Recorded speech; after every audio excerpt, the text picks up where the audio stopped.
Correction de l'exercice 4 où il faut ajuster des équations proposées. Pourquoi faut-il les ajuster? Parce que nous avons vu qu'au cours d'une réaction chimique, on retrouve toujours le même nombre d'atomes et les mêmes atomes avant et après la transformation ils se sont juste séparés et rassemblés différemment pour former de nouvelles molécules. Commençons par l'équation qui se fait entre le monoxyde de carbone et le dioxygène pour donner du dioxyde de carbone. Il faut commencer par comptabiliser tous les atomes. On commence toujours par compter les atomes de carbone, puis les atomes d'oxygène. Dans les réactifs, il y a un seul atome de carbone dans cette molécule.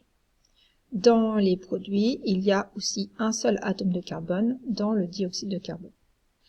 Dans les réactifs, il y a un seul atome d'oxygène dans le monoxyde de carbone, mais deux atomes d'oxygène dans la molécule de dioxygène. Donc ça fait 1 plus 2, 3 atomes d'oxygène.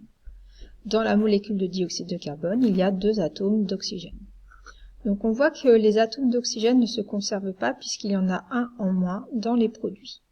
Au lieu de prendre une seule molécule de dioxyde de carbone, on va essayer avec 2. Chaque molécule de dioxyde de carbone ayant un atome de carbone, si on prend 2 molécules, ça fait 1 fois 2, et on se retrouve avec 2 atomes de carbone. Donc ici, dans les réactifs, il n'y en a qu'un seul. Si on prend 2 molécules de monoxyde de carbone, eh bien, ça nous fait fois 2, donc on a 2 atomes de carbone dans les réactifs. Maintenant, comptons les atomes d'oxygène. On a multiplié par 2 le nombre de molécules de dioxyde de carbone dans laquelle il y avait 2 atomes d'oxygène. Donc fois 2, ça fait 4 atomes d'oxygène.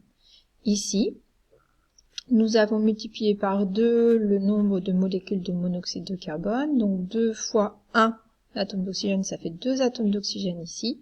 Et aussi 2 atomes d'oxygène ici. Donc on raye. Donc 1 fois 2 plus les 2, eh bien ça fait 4. Donc nous avons maintenant réussi à équilibrer cette équation puisqu'il y a 2 atomes de carbone dans les réactifs et les produits et 4 atomes d'oxygène dans les réactifs et les produits. Continuons maintenant avec du dihydrogène qui réagit avec du dioxygène pour donner de l'eau. Dans les réactifs, on a 2 atomes d'hydrogène. Dans les produits, la molécule d'eau, il y a aussi 2 atomes d'hydrogène.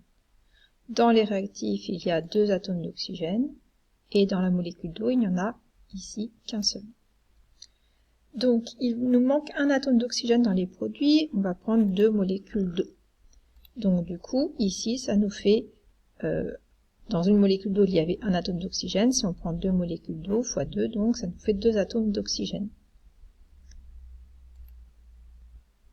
Mais en ayant multiplié le nombre de molécules d'eau, on multiplie aussi le nombre d'atomes d'hydrogène qu'il y avait au départ. Donc fois 2, ça nous fait 4 atomes d'hydrogène. Donc c'est de ce côté-là qu'il nous manque dans les réactifs. Si on prend 2 molécules de dihydrogène, H2, eh bien ça nous fait 2 fois 2, 4 atomes d'hydrogène. Donc ici, on se retrouve avec 4 atomes d'hydrogène dans les réactifs et les produits, 2 atomes d'oxygène dans les réactifs et les produits, donc sous cette forme-là, notre équation est bien ajustée, son écriture est correcte. Continuons maintenant avec cette transformation chimique. Comptons tous les atomes, sachant qu'il faut toujours commencer par le carbone, l'hydrogène et l'oxygène. Dans les réactifs, il y a des atomes de carbone seulement dans cette molécule, il y en a 6. Dans les produits, il y en a ici, dans cette molécule, il y en a 1. L'hydrogène, il y en a 2. L'hydrogène ici, il y en a 2.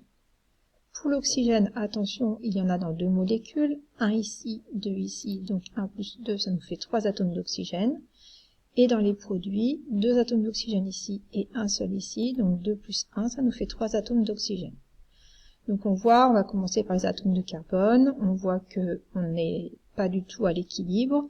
Donc, au lieu de prendre une seule molécule de dioxyde de carbone, on va en prendre 6. Donc, ça nous fait ici maintenant 6 atomes de carbone. Les atomes d'hydrogène, pas besoin de les recompter. Mais par contre, en ayant pris 6 molécules de dioxyde de carbone, eh bien ici, ça nous en fait 2 fois 6, ça nous fait 12 atomes d'oxygène plus 1 ici. Donc, on raye. Donc, les 2 fois 6 plus 1, ça fait 13. Donc il faut avoir 13 atomes d'oxygène de ce côté-là. Il y en a déjà un ici, on ne va pas le changer, et avec ça on pourrait du coup essayer d'en faire 12. Si on prend 6 molécules de dioxygène, eh bien ça nous fait un atome plus les 2 atomes déjà présents fois 6, ça nous fait 13 atomes d'oxygène.